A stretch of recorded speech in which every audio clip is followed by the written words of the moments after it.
11 years had passed since Naren had been cast out of the only home he'd ever known. Now 35, he stood before the towering gates of the mansion that once defined his childhood, a place filled with rules, rejection, and rigid expectations. Back then, his father, Torvin, had called him a disgrace, slapped him, and forced him to leave with nothing but a battered backpack and a few naira in his wallet. But today everything had changed. Naren wasn't here to ask for forgiveness or make peace. He was back as the man who had just bought the house, the CEO of a billion-dollar tech empire. And beside him in the sleek black car sat his son, little 5-year-old Ludo, humming a cartoon tune, unaware of the weight this day carried. The driveway stretched long and familiar, flanked by ancient oak trees that whispered old memories. Each turn of the tires pulled Naren deeper into a time capsule. The boy who once begged to be seen had returned as a man with nothing left to prove. Ludo swung his feet against the seat, eyes wide with wonder. "Papa, this place is big," he grinned. Naren smiled, though his stomach twisted. "Yeah, buddy. It's history." The house appeared as they rounded the final bend, a grand, colonial structure that once felt like a fortress. The white paint now chipped, the roses overgrown, it looked less like a throne and more like a lie trying hard to stay dressed. 3 people stood frozen on the wide stone porch. Torvin, his silver hair glinting in the sun, face stern as ever. Beside him was Mariah, Naren's mother, her hand covering her mouth in silent shock. And there, as if he'd never aged a day, was Devin, Naren's older brother, the golden son who'd inherited the legacy. His mouth hung open, caught between disbelief and confusion. Naren brought the car to a stop. He exhaled slowly, then turned to Ludo. "Ready to meet some new people?" Ludo nodded, clutching his toy robot. "Are they nice?" "We're about to find out," Naren said, stepping out. Gravel crunched beneath Naren's polished shoes as he walked to the passenger side and unbuckled his son. Ludo jumped down, holding tightly to his father's hand. Together they approached the porch. Silence wrapped around them like fog. Naren could feel the disbelief rolling off his family in waves. They thought he was here to show off. Maybe he was. Or maybe he was here to rescue something long abandoned, not the house but the parts of himself he'd buried. He looked directly into his father's eyes. The man who once decided his worth. Naren didn't blink. Not this time.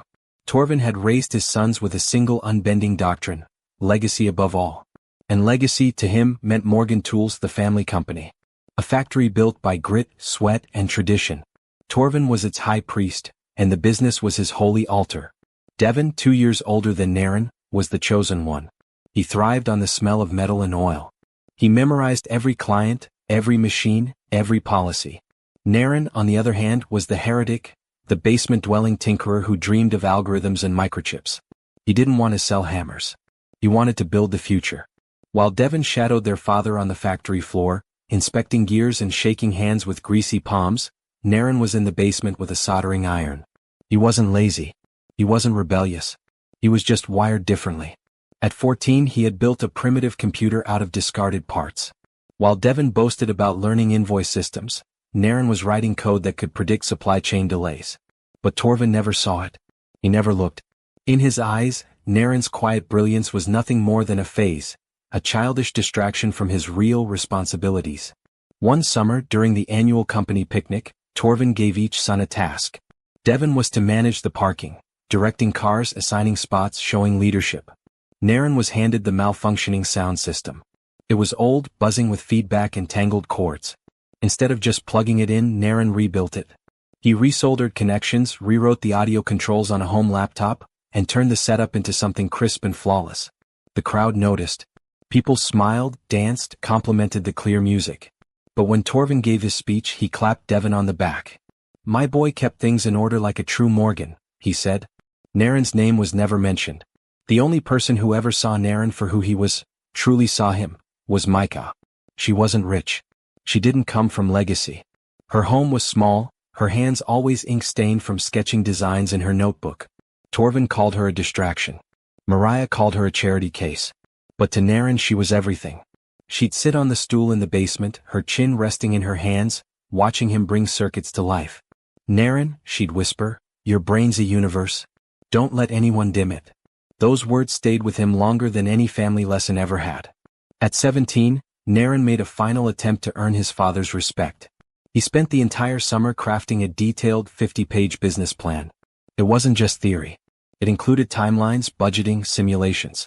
His plan would bring smart technology into Morgan tools, automation, predictive systems, safety sensors. It was bold, efficient, revolutionary. Maybe, he thought, this will be my bridge to him. On a quiet Sunday evening after dinner, he placed the bound proposal in front of Torvin and said, "Dad, this could change everything." His hands trembled, not with fear but hope. Torvin barely skimmed it. His thick fingers flipped through the pages with mechanical disinterest. Phase 1, automated quality control, he muttered. Phase 2, predictive maintenance. By the end, he shut the document with a hollow thump and stared at Naren. "What is this, a video game?" he scoffed. "You think a bunch of wires can replace a craftsman's hands? This isn't the Morgan way." Devon, never far behind, chimed in with a sneer. "Next thing you know, he'll want robots running the plant." Naren clenched his fists, heat rising in his chest. "It's not about robots," he said. "It's about evolution." Torvin's face hardened. "You don't evolve what isn't broken," he snapped. "This company was built by hands, not machines. You either respect that or you leave it." Then he pointed toward the door. "You start in shipping with your brother on Monday. Learn something real." He turned away, dismissing Naren like a child begging for candy. Devon shot him that smug, practiced grin.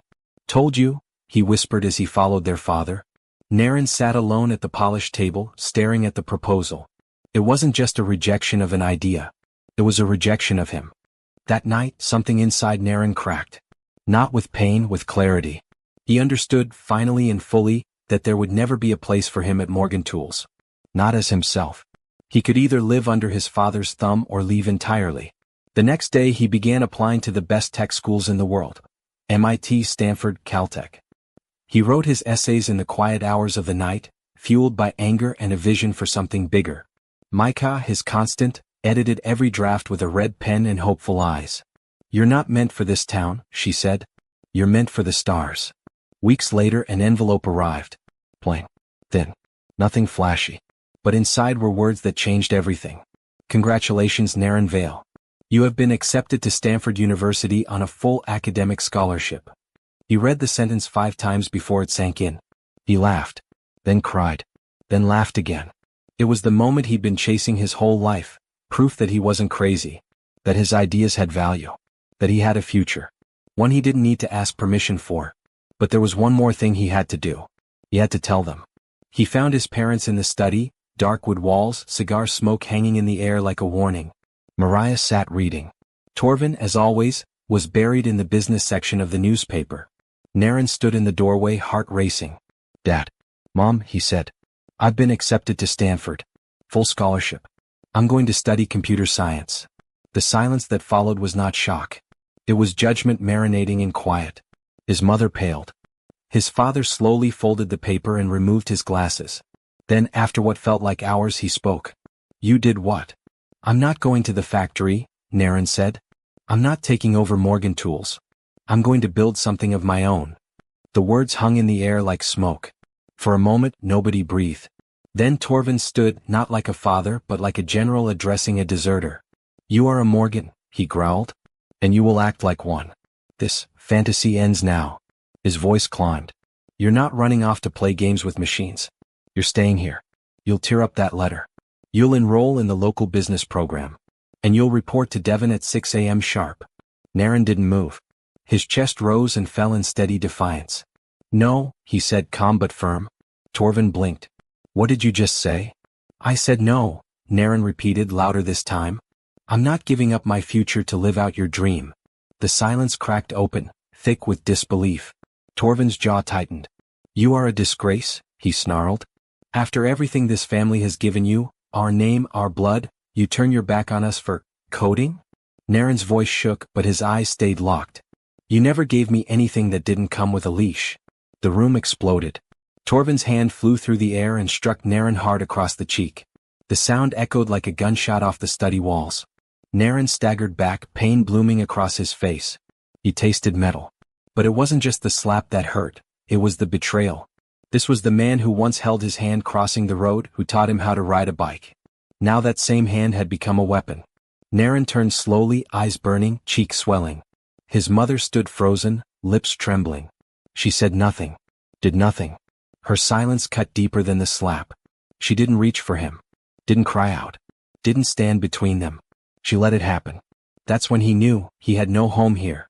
Get out, Torvin said, voice low and dangerous. If you think your ideas are more important than your family, then go. Let's see how far your little dream gets you with nothing. Naren stared at them both. I'll show you, he whispered. I'll build something you can't ignore. He turned, walked out of the house and didn't look back. Not even once. For the first time, Naren tasted freedom, bitter and sweet all at once. He lived on couches. Slept in cheap motels. Ate instant noodles. He worked part-time fixing old laptops and tutoring and coding just to stay afloat. But every hardship lit a fire under him. At Stanford he wasn't the outcast. He was brilliant. His professors admired his ideas. His classmates called him a genius. And Micah? She stayed close. Video calls, letters, voice notes, cheering him on when everything else felt impossible. You're doing it, Naren, she'd say. They were blind. But the world sees you now. By the time he turned 25, Naren had already launched 2 small tech startups. Both failed. Gloriously. But each failure taught him something. At 27 he tried again, this time with a health tech solution that used AI to monitor and predict early signs of illness from home devices. It was bold. Audacious. Investors called it risky. But a few believed. And those few were enough. Within 2 years the company exploded. Hospitals adopted it. Governments signed on. By 32 he was a billionaire. Quiet. Calculated. Respected. And still he didn't tell his family. The world knew his name. Not as Torvin's son. Just Naren Vale. He married Micah in a quiet ceremony on a mountain in Bali, with only close friends and a breeze that smelled like freedom. Their son Ludo was born a year later, a child of love, not legacy. Naren built a new life brick by brick. No apologies. No compromises. And yet, sometimes late at night he would wonder, if he walked into that house now, what would they say? Would they regret it? Would they care? Then came the call. From a real estate agent in his hometown. Morgan Manor, the house he grew up in, had been quietly listed for sale. The company was in trouble. Outdated machines. Worker injuries. Plummeting contracts. It hadn't modernized. It hadn't evolved. It was everything he had predicted. Torvin was sick, people whispered. Devin overwhelmed. Naren didn't hesitate. He didn't send a lawyer. He didn't send a check. He sent himself. And now here he was, 11 years later, standing on the same gravel in front of the same door. But he wasn't the boy anymore. He was the buyer. And this time the house didn't own him. He owned it. Ludo gripped his hand tighter. Papa, he whispered, they're staring. Naren squeezed back gently. It's okay, little star. They're just surprised. He walked up the porch steps, face calm, heart roaring. Torvin was the first to speak. What is this? He barked. Why are you here? Naren's voice was even. Because I bought this house. And because I wanted you to meet your grandson. Torvin's eyes flicked to Ludo. Grandson? Mariah gasped. You had a child? Devin looked like his brain had stalled. You're lying. Naren reached into his coat, pulled out the deed and held it up. This says otherwise. The paper trembled in the air between them. Naren held it steady. I bought the house. The factory. Everything. Torvin's face twisted. You think you can humiliate us? Flaunt your success. No, Naren said. I came to show you what you threw away. Mariah stepped forward, tears in her eyes. Naren, please, you have a son? Naren nodded, pulling Ludo slightly forward. This is Ludo. He's 5. He likes dinosaurs and strawberry jam. He hums when he's nervous. He's perfect. Torvin opened his mouth but nothing came out. For once the great man had no words. Ludo looked up at his grandfather. Are you my grandpa? He asked innocently. Torvin blinked. Naren didn't answer for him. The silence hung heavy. I didn't come to rub salt in old wounds, Naren said quietly. I came because I wanted my son to see where I came from. And to know what I overcame. Devin stepped forward. You're not better than us, you know? Naren looked at him, eyes clear. No. I'm just not like you. Then he turned to Ludo. Come on. Let's go see your new room. And without waiting for permission, Naren opened the door and walked in. The house smelled the same, wood polish, old books, a hint of the roses that still fought to bloom outside. But it felt smaller now, like a stage set from an old play. Ludo's footsteps echoed on the marble floor as he raced down the hallway with wonder in his eyes. Papa, it's like a castle. Naren smiled. It used to feel that way to me too. Behind him, the others hesitated at the threshold. As if crossing it would mean admitting something, that time had passed them, and that the one they cast out had returned not as a sun, but as a storm. Mariah finally stepped inside. Her voice was thin. "Why didn't you tell us? About the company? About the child?" Naren turned. "Because you made it clear I didn't belong here. You told me my dreams were worthless. That I was worthless. So I built a life that didn't need your approval." She opened her mouth, closed it, then looked down. "We were afraid," she whispered. "Afraid of what?" he asked. "That I'd succeed?" Torvin was silent, leaning on the edge of a polished table like it might hold him up. "We thought you'd come crawling back," he finally muttered. Naren laughed softly. "That was your mistake. You thought cutting me off would break me. You didn't know it would make me." Devon crossed his arms. "You talk like you're some kind of hero. But you abandoned the family when we needed you." Naren turned sharply. "No. I was never part of it. You made that choice for me. You just didn't think I'd survive without you." Devon's voice cracked. "We were drowning here. The factory's a mess. Dad's been in and out of hospitals. I've been holding everything up alone. Then why didn't you change anything?" Naren asked. "Why didn't you adapt?" "Because it wasn't allowed." Devon shouted. "We were trained to protect tradition, not challenge it." His voice shook with years of pressure. "I followed every rule. I sacrificed everything. And it still fell apart." Naren studied him. For the first time he didn't see a rival. He saw a tired man still clinging to the ghost of their father's approval.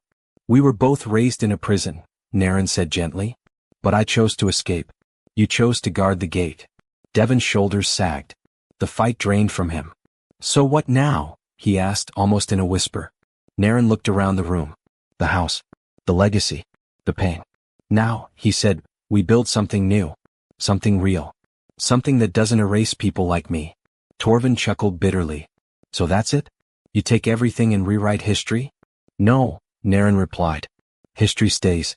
But the future is mine now." He looked over at Devon. "I'll keep the factory. But I'm redesigning it, fully. Automation. Innovation. Fair pay. Safer floors. And if you want to be part of that future, you're welcome to. But not as my brother. As my partner." Devon stared at him, stunned. "You'd trust me after all this?" "I don't forget," Naren said. "But I do believe people can change. And I won't build a future that looks like our past." Devon hesitated, then extended a hand. For the first time, Naren took it. There was no warmth yet, just weight. But it was a start. Mariah exhaled like she'd been holding her breath for a decade. "And us?" she asked. "Your father and I?" Naren looked at her, then at Torvin, whose eyes stayed on the floor. "You can come to dinner. If you're willing to listen this time." That night, the once cold dining room was filled with the smell of spicy jollof and laughter. Micah had flown in that afternoon, her arms wide open the moment she saw Naren and Ludo. She didn't speak to Mariah or Torvin at first. She simply took Ludo to the kitchen and taught him how to roll dough for meat pies. Naren watched, a quiet smile on his face.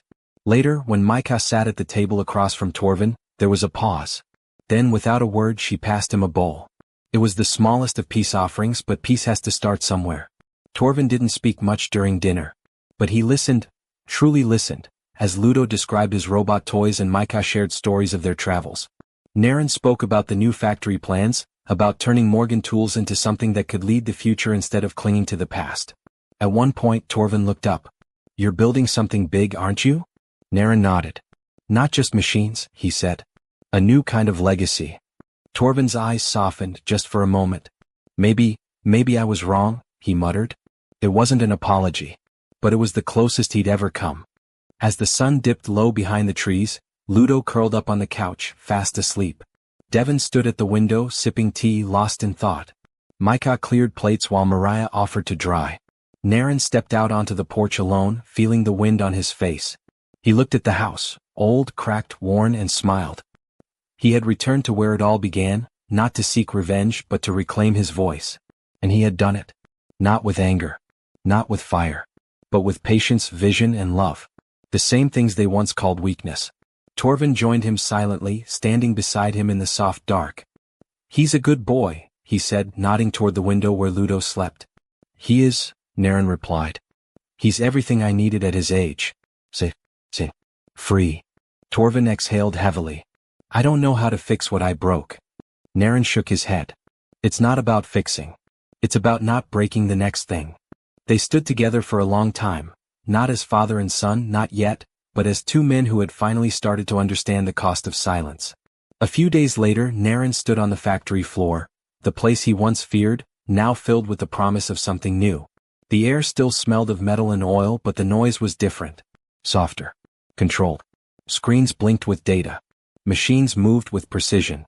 Workers gathered around a digital board, watching a safety demo video Naren's team had created. Devon stood beside him, taking notes, asking questions. It's cleaner already, he admitted. Feels alive. Naren nodded. That's the goal. Not just to build tools but to build people too.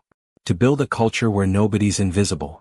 Outside, reporters gathered for the official press conference. The return of the Veil Vision, one headline read. From outcast to owner, said another. Naren stood behind the mic, Ludo on his hip, Micah beaming beside them. He looked out at the crowd and smiled. This place taught me everything I needed to know, about rejection and resilience. But today we're not here to dwell on the past. We're here to welcome a future that includes everyone. A future powered by courage, by change, and by people who refuse to stay small just because they were told to. The audience erupted in applause. Somewhere in the crowd, Torvin stood quietly beside Mariah. He wasn't clapping. But he wasn't frowning either. His eyes glistened. Mariah wiped a tear from her cheek. He did it, she whispered. He did what we never could. Torvin nodded slowly. He made something that wasn't just profitable. He made something meaningful.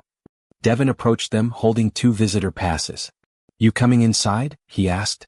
Naren wants you both to see the new robotics wing. Torvin hesitated. Then took the badge. Yes, he said. This time I'll look. I'll really look. That evening, the whole family gathered in the backyard. Ludo ran across the grass with a toy drone buzzing in the sky. Micah laughed as she chased after him. Naren grilled suya while Devon mixed drinks.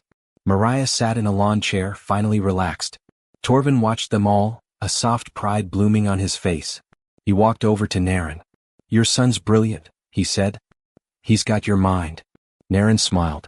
And I'll never let anyone tell him he's too much.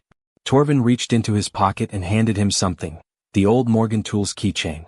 For you. Or for him someday. Naren held the keychain, its metal warm from Torvin's hand. It no longer felt like a chain, it felt like a choice. He knelt beside Ludo and placed it gently in the boy's palm. This is from Grandpa, he said. You don't have to carry it, but if you ever do, carry it your way. Ludo nodded solemnly, tucking it into his pocket. As the sky darkened and stars blinked awake, Naren wrapped his arms around his family. He had walked away with nothing but belief. Now he had everything.